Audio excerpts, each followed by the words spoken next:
Hello guys! We are on the way to Tagaytay. After long years, ngayon lang ulit ako nakapasyal ng Tagaytay. At feeling ko, parang first time ko nakarating dito dahil ang laki talaga ng pinagbago. Kung sa bagay, almost 20 years na rin nung huli akong pumunta dito. At dahil palusong ang daan, ayan, mga napagod sila. Mga napagod. At dahil kasama ko si Japanese friend, kaya naisipan namin ng family ko na mamasyal dito sa Tagaytay.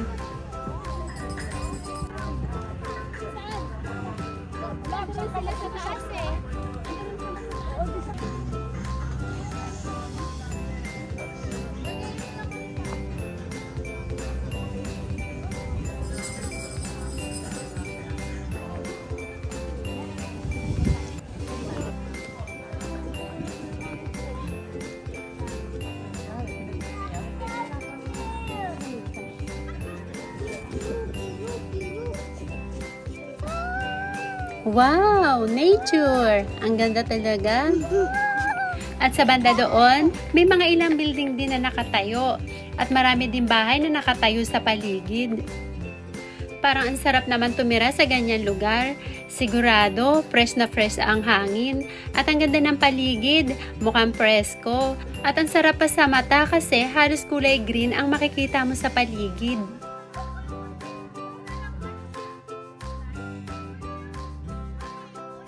At napag-alaman ko na ang Taal Lake ay isang freshwater caldera lake sa lalawigan ng Batangas.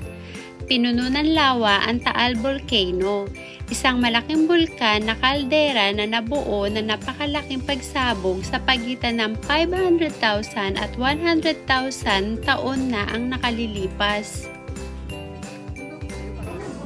At dito naman kami sa bilihan ng mga souvenir.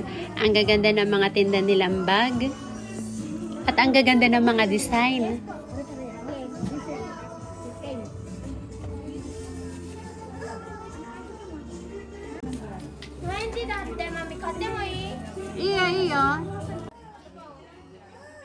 At si Japanese friend, bumili din siya ng pang-remembrance niya at pasalubong na rin para pagbalik niya sa Japan. Rocco da yo. Pineapple katta. At ako, ito ang isa sa mga nagustuhan ko. At itong mga keychain na tinda nila, ang gaganda. Iba't ibang klase ng shape ng heart. At eto, pabalik na ulit kami sa sasakyan. Medyo hindi na nga nakakapagod maglakad kasi pababa naman. Ang sarap nga maglakad at tamang-tama lang din ang panahon kasi hindi masyado mainit. At buti na lang din at nasa mood ang cute na batang si Elio. At si Japanese friend mukhang enjoy din. At syempre, ang mga bagets.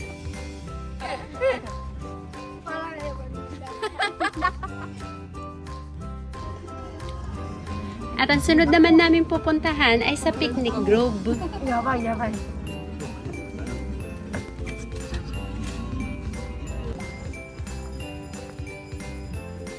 At eto, nandito na nga kami sa Picnic Grove.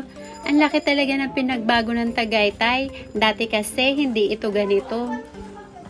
At meron na rin pala dito ilang mga attractions katulad ng Ferris wheel at zipline.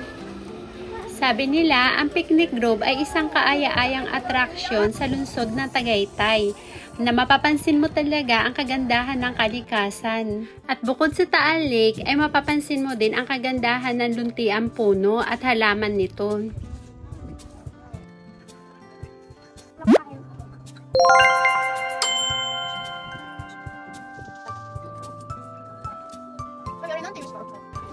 At dahil oras na rin ng pananghalian, dito na rin namin naisipan na mag-lunch. Sabi nila, isa ito sa isang tourist eating spot dito sa Tagaytay at masasabing isang perfect eating place dahil sa napakagandang view nito at nakakaakit na Taal Lake at Taal Volcano. At ito na nga, dumating na rin yung in-order naming food. At napansin ko lang na bulalo ang pinaka-main menu nila dito sa Tagaytay. Ito na, meron na. Dito po dito. Ay, maplato mo man. Sud mo. Papakyo mo. Ang sarap talaga kumain kapag kasama ang pamilya. Tapos, ganito pa kaganda ang tanawin sa paligid. Sulit ang bakasyon namin, lalo na sa Japanese friend. Sigurado, pag uwi niya ng Japan, marami siyang kwento. At bago kami umuwi, dumaan muna kami sa bilihan ng pasalubong. Siyempre, hindi pwedeng walang buko pie. Isa rin kasi ito sa specialty ng Tagaytay. So until here muna guys. Thank you for watching. See you on our next video. Bye!